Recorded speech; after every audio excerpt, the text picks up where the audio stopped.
Welcome back, families. It is me, Pastor Waylon, and we are continuing our journey about what kids need to succeed, and we are talking about developmental assets. We just finished our support category, and now we're going to a category called empowerment.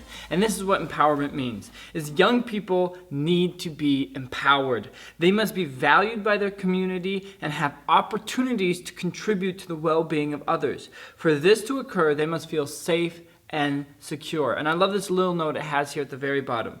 The more a young person is valued and feels valued, therefore empowered, the more likely he or she will grow up healthy. So empowerment is all about adding value to the students and the kids and helping them feel valuable. And the first step of that is a community that values youth.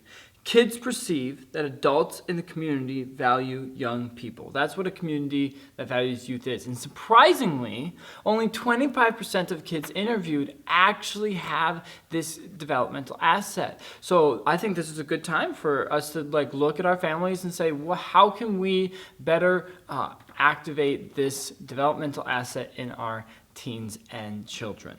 So a couple tips and tricks for you guys at home to further develop this developmental asset. A lot of the tips here in this book are about, honestly, just talking. So the first one says, ask your kids about what makes them feel valuable. And there's a couple tips about children and teens feel valued when adults take time to be with them. Adults listen to them and then take seriously the words and the conversation that happens, and that adults seek them out and solicit the feedback from the children. That makes them feel super valued. And then the other things you can talk about is point out to your children how the town or city currently uses resources to empower young people. And then talk to them maybe about some ideas that they can use to have more. Talk to your children about where they feel valued in the community and where they don't. Ask them for specific reasons and examples and encourage them to spend their time in the places where they feel valued. And there's some other ones that are about having a good conversation and talking to your kids about it. But I love this one. There's two ones here that I want to point out, and I think these two are really important. So have a regular family meeting.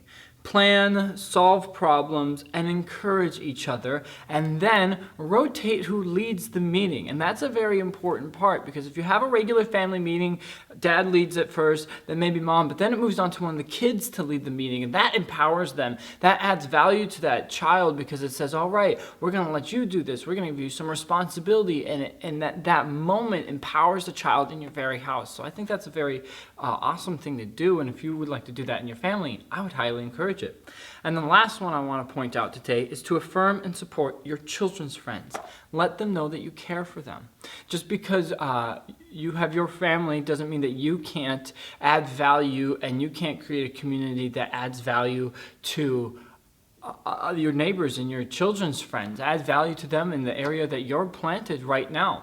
And I would feel remiss if we talked about this subject and I didn't mention the fact that NL Youth we take time and we put money aside so that we have a space and a community that young people can feel like they can come to, and they can feel safe and they can feel valued. So if you want to come to NL Youth, we got junior high at 6:30 on Wednesdays and senior high at 6:30 on Sundays. We would love to have you.